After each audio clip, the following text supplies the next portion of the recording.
வாழ்க்கையோட ஒட்டுன கதைகள் எழுதுவாங்க. சில பேர் ஃபார்முலா கதைகள் எழுதுவாங்க. அது வந்து கதையோட வேறு வேறு வடிவம். அதுதான் சீரியல். மெட்டீரியல் வந்து இயல்பான வாழ்க்கையை யதார்த்தமாக சொல்கிற சீரியல். இப்போ நீங்கள் சொல்ல இந்த கைண்ட் ஆஃப் சீரியல்ஸ் இது ஒரு வடிவம். இது என்னென்னா கமர்ஷியல் எலிமெண்ட் மாதிரி குண்டு வைப்பாங்க, சேஸ் நடக்கும், ரவுடிங்க வந்து சண்டை போடுவாங்க. இது மாதிரி சினிமா ஃபார்முலாஸ் இருக்குல்ல, அதை அடாப்ட் பண்ணிவிட்டு சினிமா மாதிரி பண்ணக்கூடிய சீரியல்ஸ் அது. அதில் என்னென்னா எக்ஸ்ட்ரீமுக்கு போவாங்க சமயத்தில். இப்போ மாமியார் மருமகளை துரத்துறதுன்னா அவளை படிக்கட்டில் எண்ணெயை ஊற்றி அவளை ஒழுக்கத்தட்டுறது இருக்குல்ல, இதெல்லாம் வந்து பரம்பரை வந்துருச்சு சீரியல். இது மாதிரி நிறைய எக்ஸ்ட்ரீம் போகும். அவளை வீட்டை விட்டு விரட்டுறேன் பார் அப்படின்னு 6 மாதமாக அதுக்கு திட்டம் போட்டுட்டு ஒவ்வொரு முயற்சி ஃபெயிலியர் ஆகுது.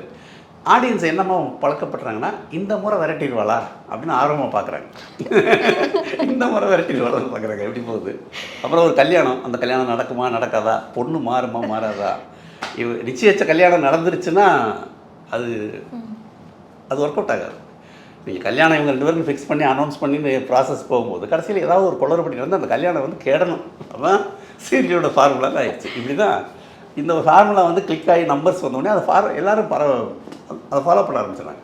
ஸோ இப்படி போய்கிட்டு இருக்குது சீரியலோட ட்ரெண்டு. இது சரி தப்புக்கெல்லாம் இடமே இல்லை. இது ஒரு என்டர்டெயின்மெண்ட் அப்படி தான் பார்க்க வேண்டியது. அப்படி தான் இருக்காங்க எல்லாருமே. ஆமாம், இந்த கல்யாணம் நடக்குமா நடக்காதா, அது ப்ரொடியூசர் வந்து நம்பர் வருமா வராதா, டிஆர்பி வருமா வராதுன்னு அவர் இருப்பார்.